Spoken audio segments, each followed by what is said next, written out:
Welcome everybody to the 5-Star Frogcast. We are back after a little hiatus. We've done this in the past. We're back though. We're back from WrestleMania 40. WrestleMania Backlash France happened, which was solid pay-per-view, by the way. It was. Honestly, it's a good pay-per-view. I enjoyed it. Where are my manners? I'm Kevin Ben Amador, and I know. And look, like you were getting the championship ready, and I was like, "Okay, wait, okay, there he is." I think I'm the champ right now. Right? You are the champion. You did win. I'm more certain you did win. WrestleMania, baby, and then Backlash. Double down on it. It was a tie because we literally had the same predictions. Yeah. If you guys want, we didn't end up doing an episode, but it's probably good we didn't because we legit had the same predictions for each match. Same outcomes. Yeah, it would have been just an episode of us being like, this happens and this happens and this happens. Yeah. Right? So, you know, okay. Just didn't do one there. But some shows are like that for us. Yeah. Yeah. But yeah, you're the champion. You won it. Yep. I have a message. I have something to say. Okay. So, a little bit out back, a little bit of a broadcast history. We mentioned it in the 100th episode, and Kevin did, talking about the history of the broadcast. There was a little online radio station at our college that we used to upload videos for, right? Yeah, it was well, we were also part of their. Yeah. Right, radio. We're alumni. Yeah, coming back, want a little break. We took a little break. Personal reasons, stuff happened. I was on Facebook and I saw something.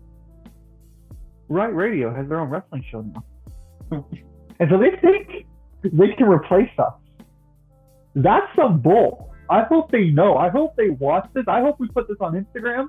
But I'm calling out to DC Media Hub and Riot Radio and all those people over there thinking they can run our show, basically. Thinking they could be like AEW when we are WWE. I don't think so. We're coming for you, and we're gonna shut you down. That is the message that I'm sending out there. We're gonna shut you down. Have us on your show if you dare. We'll be like WWE invading WCW. DX invading WCW. Yeah. We'll get them all. We'll drive a tank up to Durham College. You think I care? Be ready. We're coming. We're gonna get the tables. Dudley Boy style. Yeah, we're gonna get the table.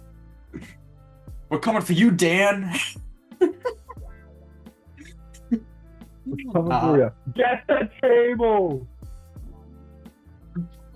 Oh, 3D or 1D, depending however you want to call it. It doesn't matter. But no, yeah, wrestling has been in a whirlwind. AEW has their whole thing. Can he return finally? Kenny returned, got beaten up by the new Elite. Jungle Boy Jack Perry. Took a pile driver. Tony Khan. You know what? Horrible sell. Respects them. You finally got involved in actual pro wrestling. So you know what? Hats off to you. Respect. It's better than an announcement. Yeah, I mean that thing's cool. I mean they got the Elite going, the new Elite with Okada, Jack Perry. I like it. I like the storyline. They showed up at New Japan last night for the first time in many years. I'm already a big fan of the group. They beat the shit out of Eddie Kingston. Yeah, Bryan Danielson, FTR, Eddie Kingston versus the Young Bucks. Yeah. Well, the new Elite. Anarchy in the arena match at Double or Nothing, which is we haven't done an AEW pay-per-view in time. Maybe that's I don't know. We haven't done AEW in a lot of time. I feel bad for the company sometimes. I just feel like it was because it's been on a little bit of a down. It is Double or Nothing.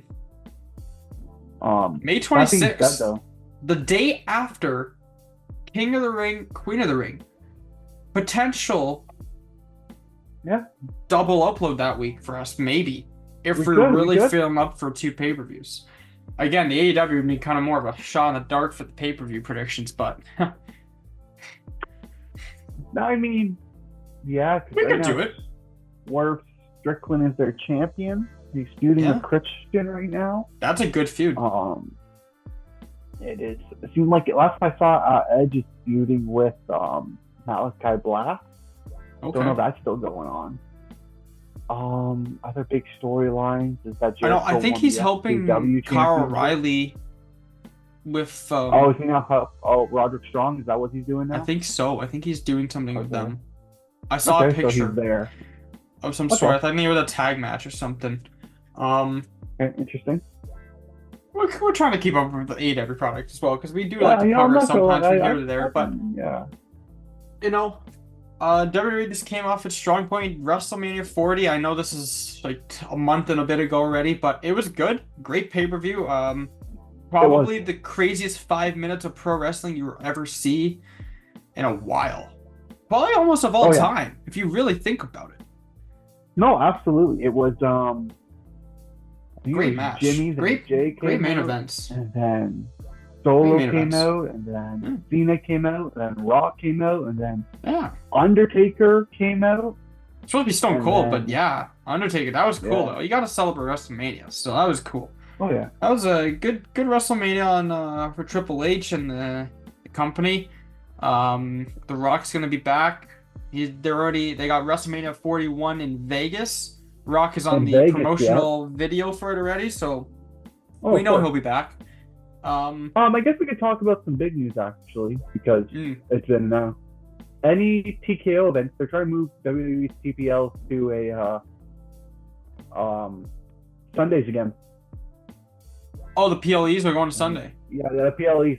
Dana White said they're trying to make them go Sundays on the weekends of the UFC and all that. So UFC and... So UFC, I think Dana White doesn't like the fact that WWE sometimes falls under UFC night. Do they? So sometimes. Like a fight night. So they're saying there might be there might be a time where he said yesterday that they want to do Slap Champion Friday, Saturday a UFC pay-per-view, Sunday a WWE pay-per-view in the same venue. Call it TKO Entertainment Weekend or something like that. Interesting. I didn't know about that. See? But that was one of the big things. That was just like leaked today, yesterday. I'd be okay with. I mean, like I'd be okay with it. Yeah, in the way though, Saturday does probably get more views just because people work on the Monday. Yeah, that's it's more of like the casual fan they may lose.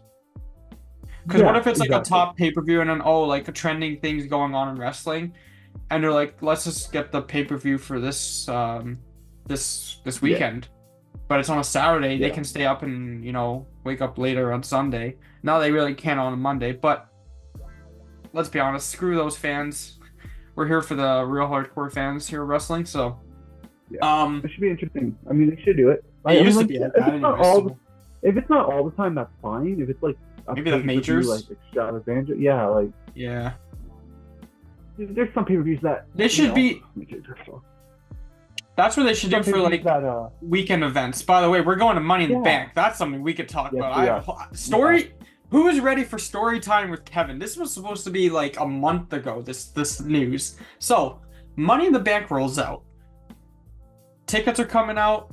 The 3-day event tickets came out. That was like weeks. That was like we covered that on another podcast. Saying it's just too much wrestling. We're not wanting to do that. So we plan on getting just Money in the Bank tickets. Just Money in the Bank. Because we obviously we had the idea to do a vlog thing for that, and we're still gonna probably end up doing that. So Money in the Bank tickets. I'm working, by the way. So I'm waiting.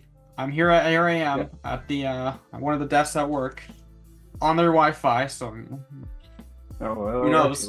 But I'm in the wait, and I'm ahead of Tony, by the way. Tony's behind me. He's texting me. And I'm like, oh, I'm ahead. But then I started feeling this thing in my back.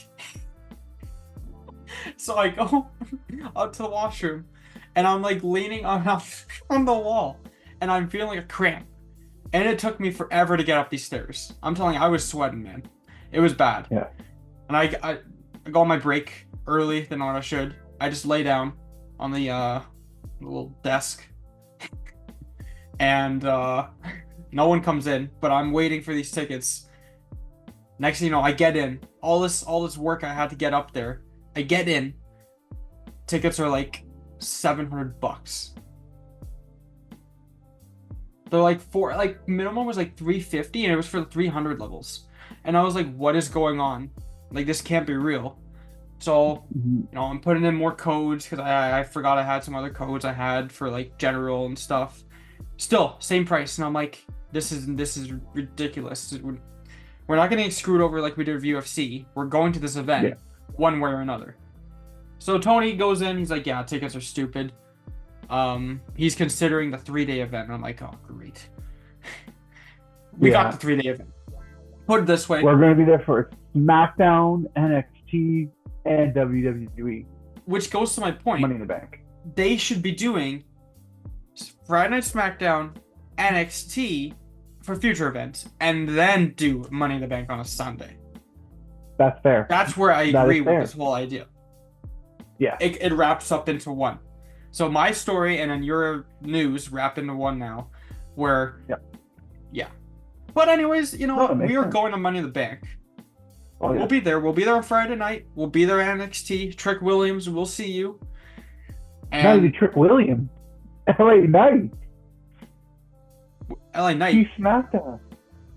Oh, yeah. We'll see LA Knight. We'll see Cody. LA Knight. Yeah. We'll finally see Cody, which is good.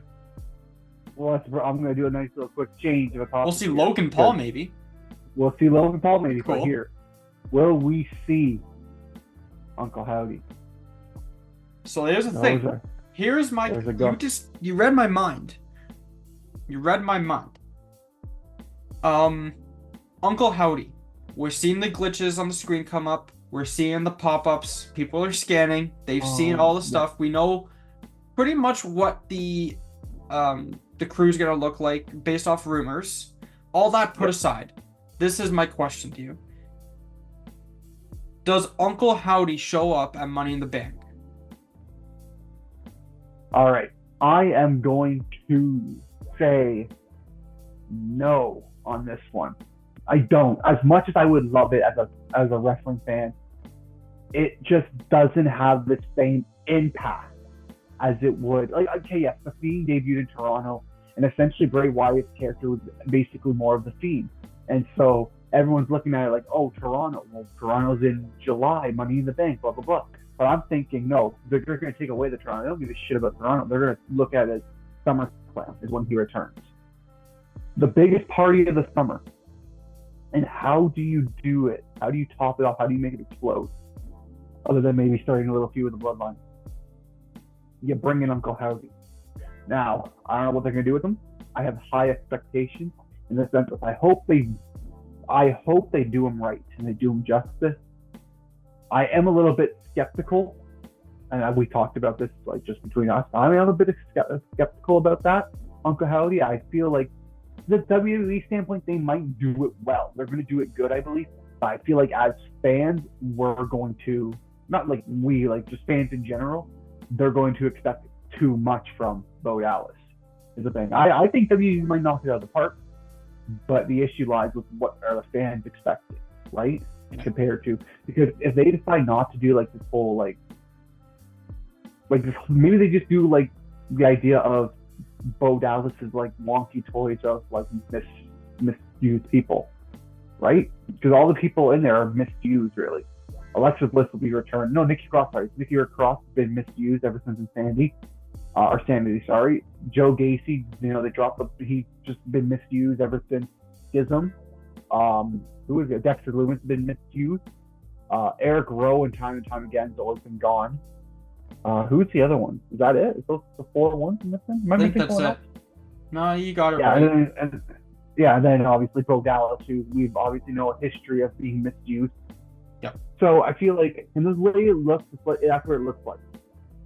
But they might mix in some Easter eggs to the Fiend. I'm just hoping fans understand the fact that this might not be the Fiend aspect. This might be we might take parts of it. But honestly, we may not even see Uncle Howdy. Maybe it's a whole new different character. Yeah. And the idea of like just Howdy was like a little nod to Bo Dallas more than anything, right? that's what I'm thinking. I don't think he returns on main event. I like that, but I do think he will return at some point. That's my take. All right. Well, see, I think he will return at Toronto. I think it only makes sense. We saw, well, to those that have seen the documentary, Bo Dallas has access to basically all creative plans that Bray had, all the future plans. We saw the future Fiend costume and everything. And I think in honor of the Fiend and what Bray's mind and how he was going to plan it, I think he was going to return in Toronto. He did debut the Fiend in Toronto. It only makes sense that he does do it in Toronto, I think, personally. And you got to pick the right crowd. Toronto's always a loud crowd. I'm not being biased because we're going to be there and everything, but let's be honest, like, it's always a loud crowd. We've been to some events. So I think it's a good idea to debut Uncle Howdy again or make him return with whatever character he brings. Also, I like the ideas you've been saying, and I agree with you, and how it's 50-50 because it's a lot of pressure for Uncle Howdy, obviously, and Bo Dallas to come to life again and put off this character that was not able to be done with Bray Wyatt. It's a lot of pressure. The guy's not with us anymore, so a lot of tribute you got to do to him. Plus, the fans got to get behind you. What are you gonna do with the group? And I don't know why you this came into my mind, but a bunch of the misused like characters in the past. You've seen Rudolph the Red-Nosed Reindeer, right? The classic. Yeah. The Land of Misfits. Yeah. That's who they are. They're the Land of Misfits. That's what they should take some character. They should take some like creative thinking from something as childish and like that, right? But make it the Land of Misfits. All the Misfits come together and they have a use now. I think it'd be cool. I don't know. So it'd be good. I mean, like, I agree with that in the sense of, I like the idea of the Land of Misfits. I like the idea that, like, these are people that people liked before. You know, everyone liked Eric Rowan. It was like the Bludgeon Bros. Like, they're like, I'm not gonna say they're faces or heels, but like, they're genuinely liked. You know, everyone's like, oh, you know, Bo Dallas is good when he was with the B team, and when he was with Bo Dallas. Eric Rowan with Luke Harper and the Wyatt family was great. You know, like, these are like, they're looking at the bright stuff. They're like, you know, like, oh, Rudolph the Red, like you're saying, oh, you know, Bambi, such a great movie. Winnie the Pooh, what a great movie. Pinocchio, oh my goodness. And now you see, like, the cinematic universe, like cinematic universe is making these horror characters, like these childhood like stories into horror. So Peter Pan, Pinocchio, blah blah blah. I could see WWE kind of do that in the same way, where like they took these characters who weren't, you know, naturally scary per se, other than Eric Rowan's like the only one, because he did have that stupid spider thing, the worst thing he's ever done. So that's where he's at right now. So I do believe like this is the Land of Misfits. This is Bo Dallas's like Land of Misfits. That's literally what came to my mind. I'm like, this is gonna be the Land of Misfits. What else? Let's talk Bloodline. Let's talk Solo Sikoa, Tamatonga, Tangaloa, Tamatonga, and Uso, aka Solo. God God. Guerrillas of Destruction? Yeah. Destruction. Guerrillas of Destruction. Which is Army of Destruction, basically. Yeah. They're got a new Bloodline stable coming into play. Solo's playing the new tribal chief, taking care of Paulie and making sure that Bloodline stays as is until Roman comes back. Yeah. But I think we all know where this is gonna go. You know, Roman's gonna come back. He's gonna acknowledge what Solo has left for him. He's gonna see it, and he's not gonna like it, I think. And interesting. It's gonna be, again, all those stuff is yet to come. They still got to build this up a bit. But my question for you, I think you actually asked me this, but we're gonna do this on the podcast anyways. Yeah. Does Solo Sikoa, the Bloodline, do they attack / kick out Paul Heyman of the Bloodline? You want me to go first? I'll go first. My answer was originally going to be But yeah, but then I'm thinking, you know what? I mean, yeah, they will eventually, I think, but I don't think it's gonna. I think honestly, because you mentioned that Roman Reigns is not gonna like how it is. Everyone's saying like, because this past episode of SmackDown, Solo said, "I talked to Roman Reigns. Basically, I got his whatever, right?" And then he was like, so like he told me, "Don't worry, I'm in charge when you're gone." He hugged Heyman and all that. I think when Roman comes back, he's going to actually be like, "Yeah, I'm okay with this group." He's going to like this group, but I think Solo is a little upset with the fact that he lost the title. Still, they gave him everything. They won the Bloodline rules with the Rock, and then he still lost it with all the help that they had. Like, we gave you the chance, but you decided to. Because everyone forgets, like, the turning point was Rollins, right? He chose revenge over winning. Essentially, what he did. He took a belt to, or not a belt, a chair to Seth Rollins. So, like, he chose revenge. And I think that doesn't fit right with Solo. And then I think also the Raw is obviously there too. He's the one that he really talked to. And so when Roman comes back, they're going to attack him. And then I think Paul Heyman will be too scared. I don't think they attack. I think this is more of a situation where they're holding him hostage. So I don't think they actually attack him. No, I think this is a hostage situation for Heyman. Okay. Well, I'm going to say that they will attack him. They will attempt to attack him, that is. So I'm still on the agreement that they attack him, but I think maybe...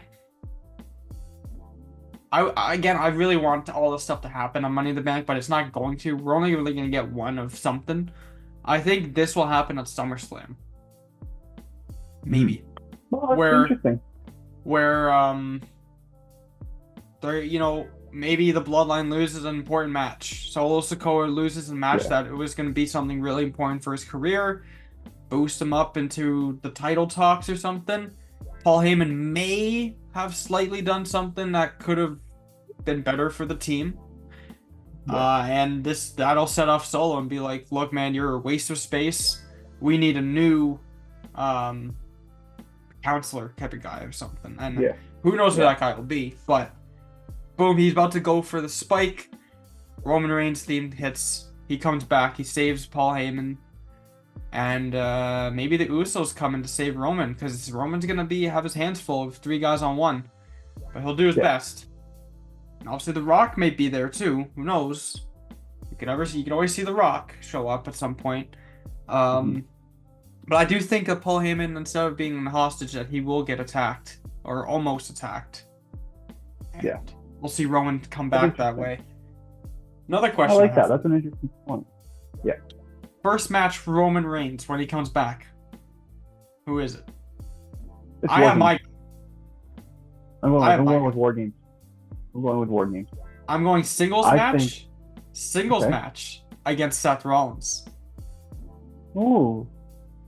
That's interesting. I like that one.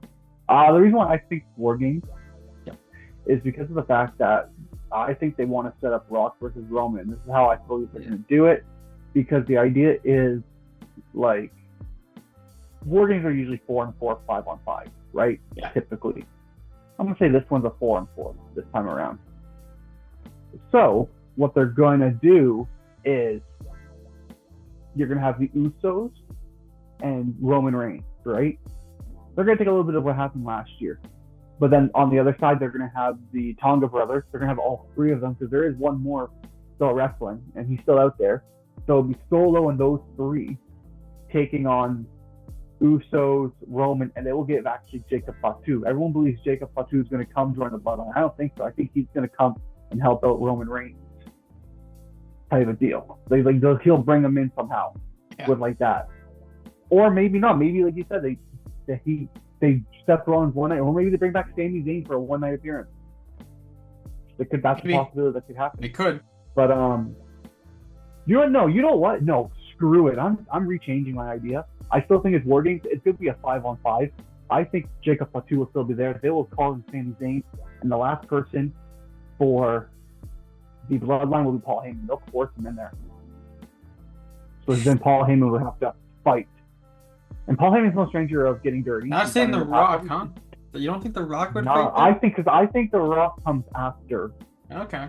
I think I think because Rock's not coming until after, because they're going to set up for WrestleMania. You know that. That's what they're going to eventually do. Maybe not, but they're going to set up for WrestleMania eventually. But I think Roman's first match will be War Games. I think it's a perfect way to kick off the Rock versus Roman storyline, and it's great to kick off Civil War and all that. Okay. So, yeah.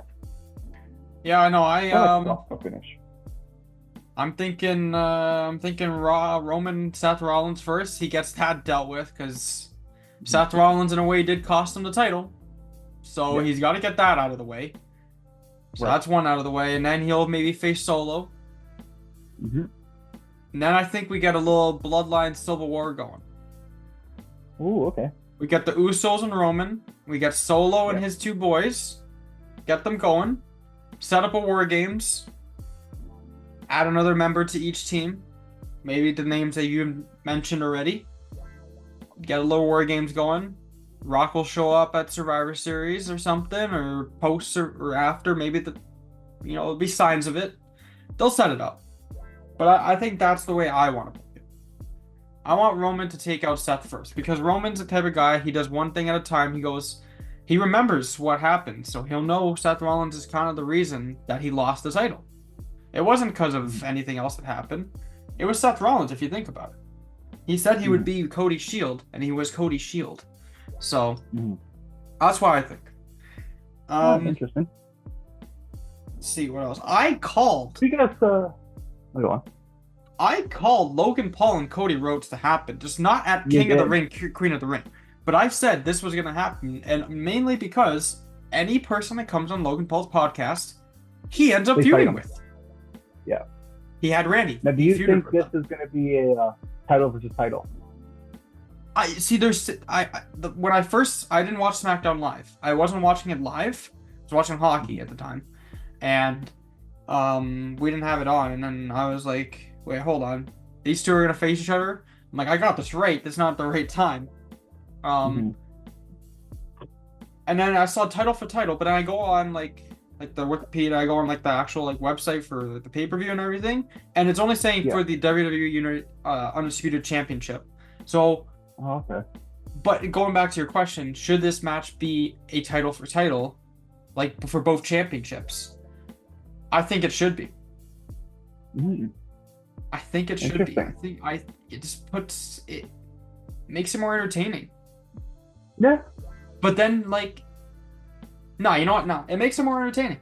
It really does, because it adds something else to the pay-per-view. Who is, King of the Ring, Queen of the Ring, but who is the ultimate champion? Is it Logan Paul, the longest reigning champion right now currently on the roster? Or is it Cody Rhodes coming off his hot streak right now? Who is the top champion? I think the match is going to be a banger, by the way. AJ Styles and Cody Rhodes was amazing. I don't know if it's going to beat that, but it's going to be good. No. I think... Yeah, you can go. I disagree. I don't think it's good for the title. That title's set for LA Knight. I think everyone knows that LA Knight will face Logan at SummerSlam in Cleveland. That's where he drops the belt. And then, I don't know, Logan goes away for a bit. But I don't see it being for title for title. I think this is good. I like that he's going for another undisputed championship opportunity. He's proven he's beaten a lot of people, right? So, you can't say he hasn't. He arguably beat the two top contenders for the WWE Undisputed Champion in KO and Randy Orton. Two great people there. And then, with that being said, I do believe that this should be just for that title. He's obviously going to lose. And then that's where they start your feud with LA Knight. That's as simple as it gets, I think. That's what I believe will happen. Yeah. I mean, there's also the chance that it's for both titles. Logan Paul DQ. Uses the brass knuckles. Nothing happens. Yeah. It'd be a flat ending. It wouldn't be quite the ending that people would want to see. But it's an option, because in a way, I don't want to see Logan Paul lose the title yet. I don't think he needs to lose the title yet. Yeah. It'd be hard for me to even see him lose that in his hometown of Cleveland. That'd be tough. Yeah. But at the same time, Cody Rhodes really can't lose, because he's got to hold that for The Rock. And The Rock's got to have his match with Cody at some point. Yeah. I mean, but The Rock did say whether you're a champion or not. So I don't know. I do think overall, though, I think it'd make it entertaining for both titles. And then maybe we have that DQ idea come up. But I called it. Mm-hmm. I knew they were going to face it. They should have saved it for SummerSlam, or whatever. But I get it. The Saudi money talk. Or Money in the Bank. That would have been a banger match to watch. Like, what are we going to get now? Cody versus who? Money in the Bank. Honestly, it's probably going to be Cody versus LA Knight. I don't want that. I really don't. I don't either. What would I want? I'm trying to. It'd be cool for the entrances and everything, but like I don't know. I want LA Knight to win the Money in the Bank, but I don't think he will. I'm trying to think. Let's quickly talk that. I'll throw it. Cody throw out a name for women's and men's Money in the Bank winners. Winners. Huh. I think I got mine. I have an idea for my woman. I think it's perfect. I got my woman's, and I think my woman's gonna be Jade Cargill. Okay. I think she'll win it. But for men's, I'm looking at it all. I'm going long-term storytelling. Me too. I'm going with Gunther. Okay. He'll win King of the Ring and Money in the Bank. So he's going. Yeah. Okay. Going forward. I like those choices. For me, women's, I'm going Tiffany Stratton.